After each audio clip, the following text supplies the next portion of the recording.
Welcome in one and all to week 2 of the PJ Boys Fantasy Football Podcast. As always, I'm joined by league champion previously and Multi-league champion. multi-league Multi-champ. champion, league godfather, commissioner John Eagle. Please welcome in once again. Happy to be here. Vertical as possible. Oh man, we're happy to see the podcast live one more week at least. We got some good feedback from some of the league mates, but honestly didn't take any of it to heart, and so we're moving forward in the exact same format that we had last week. If they want to come up on this podcast and share their grievances, they're welcome to do so, but no takers as of yet. So we'll roll right in. But first and foremost, I think we all know the first topic of the day. It's got to be this past Saturday with Baylor football playing the Colorado Buffs, losing on a Hail Mary and then a fumble on the 1 yard line. It might have been one of the most brutal Baylor games I think I've ever watched in my life, and completely destroyed me. I'm so glad it wasn't at home. John, your thoughts here. Are you over this loss yet, or is it still permeating the mind here on Wednesday afternoon? I think I am not over it. I don't think about it super often, but my biggest fear is, will I get to watch a Saturday of college football without any time Baylor or Colorado are mentioned, that it's brought up what happened and maybe footage is shown from what happened?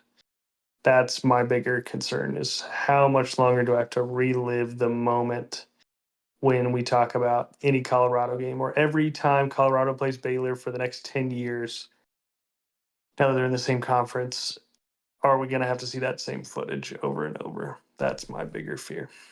I think the answer to that question is absolutely, unfortunately. ESPN cannot get off their knees for the Colorado Buffaloes right now. And yeah, it's brutal. Honestly, I don't think the social media backlash was that great the night of. I also kind of tried to avoid Twitter or Instagram for that exact reason, but I can't imagine it not being brought up every single week going forward for Colorado football. Yeah, I think that one still hurts. It's going to hurt this whole season. It's, it may bring a fun rivalry out of it, though. And I do like the energy at Colorado. I think it's fun. I think it makes the games more fun. And I'd love to go to a game out there, but maybe when we have a better team to cheer for. or a home game. I'd go to a home game with Colorado as well. The group chat was popping that night. Words were said, things that should not be leaked to the Baylor organization as a whole from a lot of us. It was probably the most I've communicated with my college roommates since graduating college. Yep, that's fair. That's fair. Nothing like the disappointment in Baylor to bring people together. Yeah. Truly uniting. Thanks, Dion. Yep. Very true. Well, we'll move past that. We'll get past it, just like the rest of the nation should, and move right into, I guess we can go and look into what the finals looked like for last week. So again, here's our league, where week 3 results right here. As you can see, I took a W. John got the W big time. That was a close match there, high scoring. And then Drew, who is 3-0 right now, which is crazy. I can't remember the last time Drew wasn't overly disappointed in his team at this point in the season already. Also got the dub against Eric. and then Turner beat Sam, which was a big upset from my understanding, my mindset. Um, Sam just putting up 63 points is brutal. I shared a It was fun. tweet. I don't know if you saw the tweet that I shared with our family about kicker scoring, but it's actually insane the way that kickers are a little overvalued in fantasy, in my opinion. Um, Brandon Aubrey, for example, if he was any other positional group, he would be the wide receiver 4. He would be the tight end 1. He would be the RB 6, or he'd be the QB 16, just based on his scoring alone. So I'm a big proponent of taking kickers out of the game. I think they're too variable for analytics to be able to track in any way, shape, or form. And I've got some backlash about that though. So don't I Well, know yeah, I mean, that it's a gamble. This if it was just about analytics, it wouldn't be as risky. That's the thing. I think maybe a good kicker should be drafted earlier in the draft if you're that concerned about the analytics. Otherwise, it's a shuffle them and play and see what happens. You know. I mean, I get that with defenses. I can shuffle in defenses. I'd pick a good defense, but I think it's just insane that your best person on your team a week could be a kicker, and then the very next week could have -1 points. Like it's Totally. just it's and it's not like he's playing different crazy matchups. It's just the luck of the draw on how the drives went. So that's my bit. I'm not a fan of it, but I'm also very tied to the analytics. So understandable why some people would like the quote unquote act of God sort of play out within fantasy football that can't be charted exactly on a week to week basis. Yeah, but I mean, the defenses are the same way. The Packers will probably get negative points this week, and they got 24 last week. It's just you never know. You know. I just when you see a good matchup for a kicker, it means absolutely nothing. I'm sorry, it means absolutely nothing. If you have a good matchup, I don't know why I'm doing air quotes there, but a good matchup for a defense means a ton. That's why you see so many defenses getting picked up or dropped, and you don't see as many kickers getting picked up and dropped because no one can. They just pick a kicker and they're like, "Yep, that's my one for the season." No, no reason to pick up another one. So I don't know. I add and drop kickers almost every week. So, and I have many rings. So, and maybe that should tell you something. That's fair. That's fair. Well, I'd love to see I'm some pretty sure analytics behind I your just over dropped and my under. kicker. I think you did. You're right. You did. You did just drop your kicker. So yeah, I mean, we need to chart that. We need to chart that at some point to see either how many points you missed out on by not keeping the kicker you drafted versus how many you would have gotten if you hadn't have switched. You know. Yeah, Um, it's all about you want a kicker on a high scoring team or on a team with terrible red zone efficiency. They need to have a good enough offense to get past the 50-yard line. But then if they score, great, you get the extra point. But if they get stuck in the red zone, then you get 3 points. It's great. yeah, it's rough. I don't know. It's hard for me to comprehend, but understandable. Anywho, we'll jump off that one again. We'll move on. But as you can see, these are the week 3 matchup finals. We'll get into more of the matchups later on for week 4 and talk about both John and I's predictions from last week, how they shook out, and we'll jump into some more predictions going forward. But from a standings aspect, we've got Drew at the top.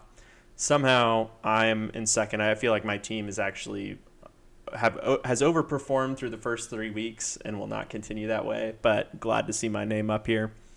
We've got John, Sam, and Jordan finishing out those teams that are 2-1 right now. Um, and then we've got Big Wieners at the very bottom, of course, at 0-3, the only defeated team so far, fully defeated. And we'll see if we can keep that streak going within week 4. But that's the current landscape of our league right now, and we'll keep you updated as the week goes on. But in the meantime, John, you ready to get over to some fantasy news. I'm ready.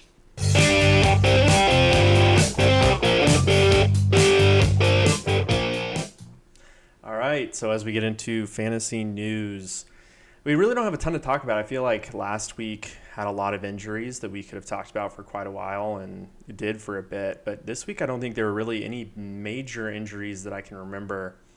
Um, One of the items that's a big news point here is Christian McCaffrey taking a little hiatus over in Germany to get his Achilles tendonitis checked out by a specialist. I honestly have no idea what to take from that, except that it can't be good, right? Like there's no way that's a good sign for Christian McCaffrey or his upcoming ready timeline for the 49ers. Yeah, I mean, I think maybe even a bigger concern is it speaks to the lack of trust of healthcare in the United States. You know, Yep. if you're if you can't trust, California medicine in San Francisco, that you have to go to Germany, what does that say about our current healthcare system? So, just a thought. Just a thought. Yeah, no, that's a good point to bring up. I have not heard a lot of the fantasy football community talk about this, so I'm glad that we can be on the forefront of this progressive change to push for social health care within the United States here, John. I mean, that's what I'm getting. You're arguing for a universal health care plan to uplift those in the United States to get better health care going forward, right? I can quote No, you on that no, one. no, no. Just for professional athletes. I don't really Oh care yeah. about for the Okay. other Okay. people, but I mean, if you can entertain the masses, you can control them. So we got to keep the athletes healthy. Totally agree. Totally agree. A couple injury items, I guess. Sam Laporta exited the game. I think it was like in the third quarter, and then he kind of tried to come back in. But from what we're hearing out of the Lions sort of camp is that he has a high ankle sprain. From what I've heard, it's those type of injuries are ones where you either continue to play through the next week and are okay to play with probably some decreased efficiency, or if you miss a game, it's usually 3 games is what you end up missing. So um, it'll be interesting to see. I don't think he practiced today. I don't think a lot of players who have those injury risks but aren't really on track to not play the next week are practicing today. But I think John, are you the Laporta owner within our league currently? Yeah, and I'm starting him. So he doesn't play till Monday. That's true. He's got a little bit longer to rehab. Um, so we'll see. It'll be interesting to. I know Dan Campbell is usually very straightforward with those injury reports, so we'll keep an ear out for that. But whoever's playing you this week may get a little bump if you keep him in there up until Sunday night, and then how do you switch out? Like what's your process for someone who has a late game like that, who is kind of a game time decision? What do you usually do or think through your process from that aspect? Um, it really depends. It depends how far ahead or behind I am at the time. I'm trying to see. Turner has two players Monday night, the Seahawks defense and Charbonnet. Um, so we kind of depend on the score at that point, if it's even worth it, if it's attainable. Do you pick up the backup tight end? And maybe more information comes out before Sunday, and I can make some changes. So we shall see. Turner has the lowest efficiency of start and sit. He also has filled his IR spot, but not filled the bench spot. So I'm just not too worried. I don't know how much he's managing his team, honestly. Yeah, that's fair. I think he did end up winning last week though against Sam, which was that big upset we were talking Yeah, about. that So was one of the ones I was most sure I about. Yeah, know. we were crazy. we were very sure about that one. So we'll see. He could surprise this week. Who knows? We'll see kind of what his his process is going forward from here. Some final news, I guess, to talk about. Shout out to our guy Drew, the league number one right now. But unfortunately, his team, the Philadelphia Eagles, I don't know if they have any wide receivers left.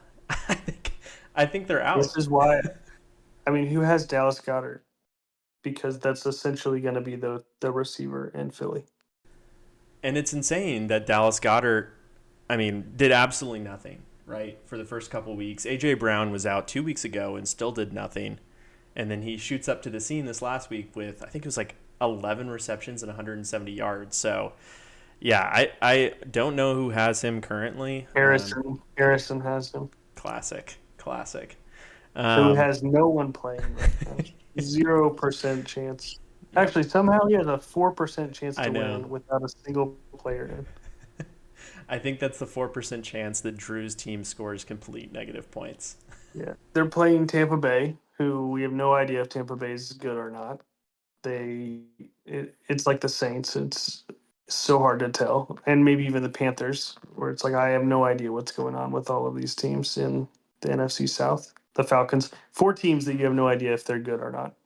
And then, but they've got Barkley, and I have Barkley on my team. So if nothing else, they're going to run the ball, which is Yeah, good. that's true. I just had a couple questions, hot, just quick fire questions for you, John, our football analyst here. But first of all, are the Panthers good? Um, the Panthers are better than we thought, and I think having a veteran like Dalton in is letting us see actually the tools on the team. I want to say tools in a positive phrase, not a negative Of phrase. course, yeah. Um, and also just how bad Bryce Young was and how ridiculous it was the picks and the trades that the Panthers made to get him. And just some of the underutilized talent on the team up to this point. Now, I think Andy Dalton had something to prove and was playing with kind of a let's see what happens when he's actually starting and feels the pressure of leading the team. Can he continue that? Also, you had teams that counted them out. So I think they are better than we all thought. I think the Saints aren't as good as we thought. I think the Bucks might be about what we thought, and I think the Falcons might be a slightly better than we thought. But who knows who's gonna come out of that division? So That if there's any division, team that can get out of that division at 500, I mean, it could be the Panthers. It could happen. you never know. I feel like that division has been a toss up for the past probably 4 or 5 years. Yeah. So it's been brutal. But okay, and then now to kind of go on the opposite side, but are the Dolphins out of the playoff race now? Yes. Absolutely. That's brutal. I, as a Patriots fan, I don't like the Dolphins doing well, um, but it's always hard to see someone you like in a league like Tua, a guy who is he's a stand-up guy, good guy, and they have a ton of offensive weapons that we use within fantasy that just seem to be underperforming now. If you take Tua out of that offense, every single one of those weapons are kind of downgraded by quite a bit, more than probably any team I could think of. Maybe the Chiefs would be the only other one. Um, Yeah, I'm just trying to think if there's any way the Dolphins could make a trade in mid-season I think for just a free seeing, agent or something. yeah, it'd be hard because so they have Tyler Huntley coming in, who was a backup for the Ravens, I think last year when Lamar went down, and plays a lot like Lamar. Yeah. Um, and so again, I don't know if their passing game will be great, but maybe that can get their running game back to being a bit more open than it is right now.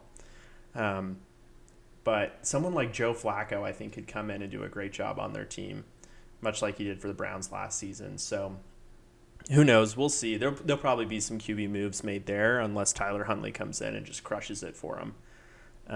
But as of now, it is not looking good, especially in a division with the Bills. Yeah. So final quick shot question here. I want you to rank your top three teams in the NFL right now. Who's number one, two, and three in your power rankings currently for the NFL? Oh, man. That is tough. Um, number one, I would go the Bills. Number Okay. two, I would go.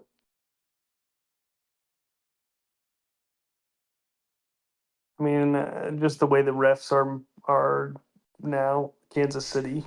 If the refs will keep doing what they're doing, then Kansas City will make it far.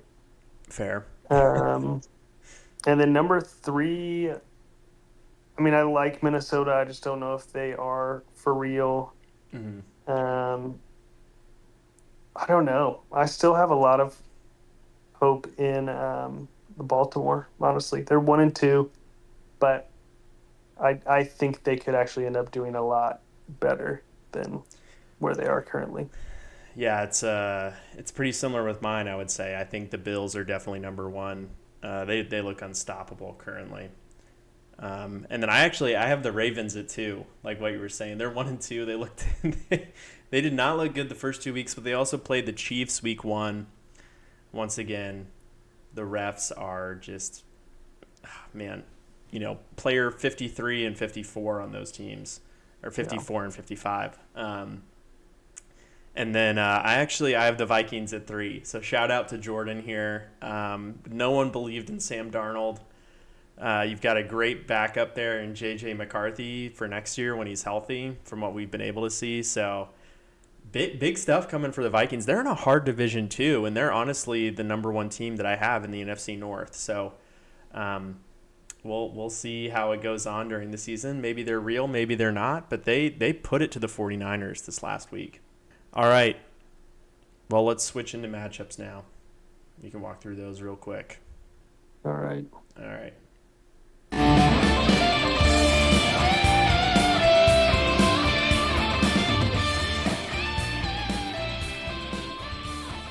Awesome. So we're going into matchups now. As you can see in our bottom left corner, that we have the updated standings from where John and I have picked last week, and we're currently 3-2, both of us, because we picked the exact same teams, and then both of the teams that we picked from a highest scorer standpoint did not score the highest. So we'll see. We'll see if we can pick some different ones this week. So let's roll right in. Our first matchup here, we've got me versus Sam. This is going to be a good matchup in my opinion. Sam is just always a force to be reckoned with. I am always scared of this matchup when it comes up.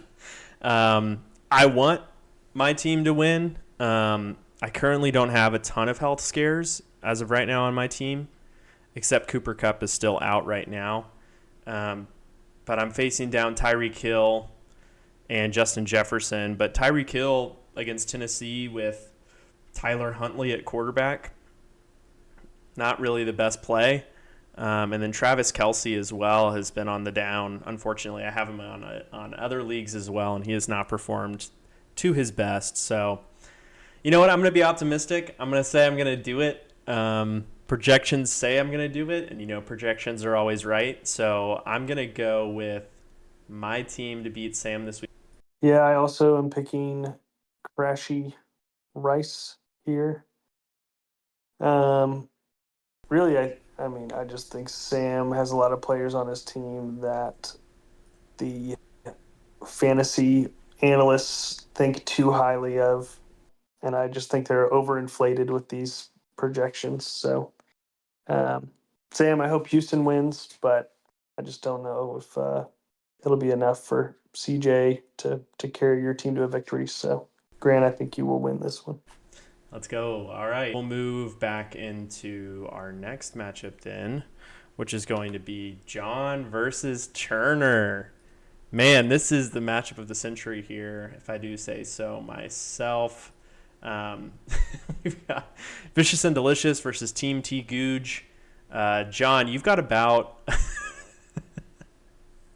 what is that? 21 point favorite here. Um, you want to speak to kind of your team makeup here and what you think is going to come out of this week? I have two questionable players. I dropped my kicker and my defense and picked up new ones. So I think I've tried to make some changes here. I didn't play Brock Purdy last week, and I should have. So I make mistakes too. I'm not perfect, but I think Turner's kind of giving me a little bit of a layup here, which may come back to bite me that I said that. But That's true. We said the same thing about his matchup with Sam last week. So I'm gonna choose you here. I don't feel right not doing it. But we'll see. He could surprise us once again. yeah, yeah, I'm also choosing myself here. Again, I think with the situation that the Eagles are in, I don't think Hurts actually gets the 22 points he's projected, and I think Barkley can easily get the 15 that he is. So we'll see if Malik Neighbors can score his regular 24 points that he has been. So That'd be it'll be big. interesting for sure. That'd be big. Awesome. Well, I'm choosing you as well, so we're still choosing two of the same, but we'll see if we can switch that out. Going to our third matchup here, we've got Harrison versus Drew. This is an interesting matchup to me, mostly because Drew has absolutely no one in his playing spots currently. So I don't even know how we can gauge this matchup. Yeah, I think Um, that's Harrison that has none in his playing spots, yeah. not Drew. Oh, sorry if Yeah. I said Drew, my mistake. But yes, you're right. So we've got Harrison with no projected points, but a 4% chance to win, like John was saying. I think on this basis, I have to choose Drew. I don't know how I can go against Drew here. He's 3-0, playing against a team that is using some weird strategy, and so I'm gonna pick Drew on this one. Yeah, I'm also picking Drew on this one. I do actually think it'll be very close. I think Harrison's trying to pull this move where he's trying to fake out Drew. Drew doesn't know who to match up against.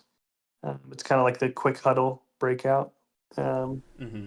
the problem is that's just not how fantasy works. It's not really about who the matchup is across the roster. So I'm not sure. I'm surprised Harrison hasn't figured that out in the many years. He's won the whole thing before. So Yeah, why is he changing his strategy now? I'm not sure. yeah. Who And he'll knows? probably blame Sleeper for some mistake if something happens here. So It's true. Although I was very appreciative of his text the other day where he said he was enjoying the weekly reports in Sleeper. I think that is a big asset to Sleeper.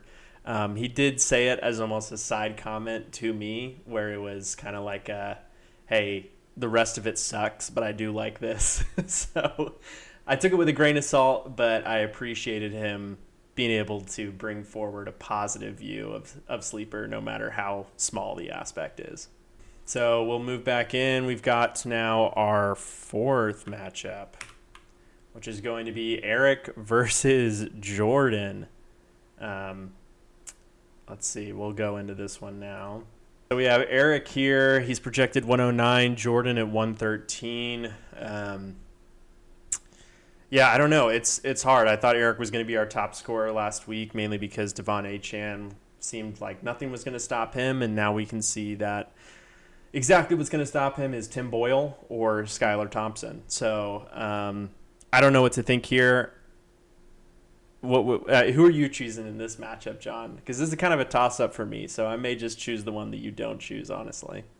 yeah, I'm going for no soup for you here. Um, I think he just has some more consistent players on his team. I think Eric with Mason and Achin.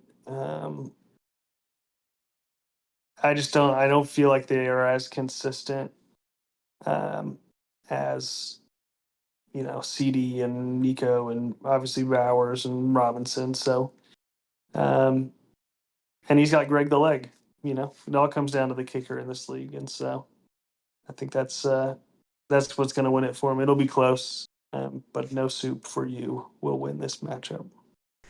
Well, for exactly that last point that you made, I think I'm going to take Eric on this one. I want nothing to do with kickers. I don't think they're important at all. So I'll take Eric on this one. We'll be a little bit split on this one at least, so that we can have some differences going forward into the next week. But I think it'll be a good matchup either way. And we'll see if Devon Achane can do anything with possibly Tyler Huntley going forward. Awesome. So, and then now to our final matchup, we have, oh boy. Bless his heart. Bless his heart. Oh, we've got Averaging 84 points a game. we've got Big Wieners versus Amon a mission. I don't know if that's supposed to be like Amon on a mission. It seems like there might have been a clerical mistake there, but either way, this is I don't even know what to think of this matchup, honestly. I mean, I'm probably going to choose against Jacob every single matchup this year, unless his team can pull it around. But yeah, John, any thoughts on this matchup? What way are you seeing it going? Yeah, I mean, I'm, you know, I feel like this is, I'm choosing against Big Wieners. I think at some point I'll feel bad for him and maybe start to cheer for him. But right now, that's just where I'm leaning. It's hard. Both these guys have struggled this year, and I think the one thing that Austin needs to do is probably not play the Ravens defense against Buffalo. You and I both think that Buffalo that could be a great game. Like it's going to be a great game, but it is likely going to be a high scoring game. So I'm not really sure what he's got going on there. Awesome. So those are all the matchups. We'll post the standings going forward as well. We have a split this time. John, to get one more split, who do you have top scorer of the week? Ooh, probably no soup for you. All right, staying true. Staying true. Um, Shoot. You know what? I'm going to take a shot on it. I'm going to say I'm going to do it. I didn't believe myself last week, and I ended up doing it some way or another. So why not? Why not take a leap of faith and see if we can do it? If you don't bet on yourself, who will? That's what I like to say. Best of luck. You'll need it against Carl Weezer. I know. It's going to be a brutal one, but awesome. Well, as we transition now back into just the outro of the show, once again, John, appreciate your time walking through this. Once again, there is an open invitation to any of the league mates to come and join. We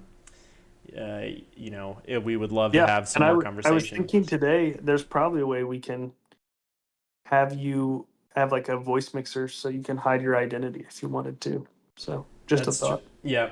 As the production team, I can definitely get that done. John, appreciate your time as always. Hope you have a great rest of your Wednesday night. Hope that you can enjoy the Thursday night football game tomorrow. And we'll see you out on the virtual field this weekend. And I'll see you at least by next Wednesday when we record once again. Sounds good. Godspeed. To you as well. All right. So long, folks. We'll see you next week.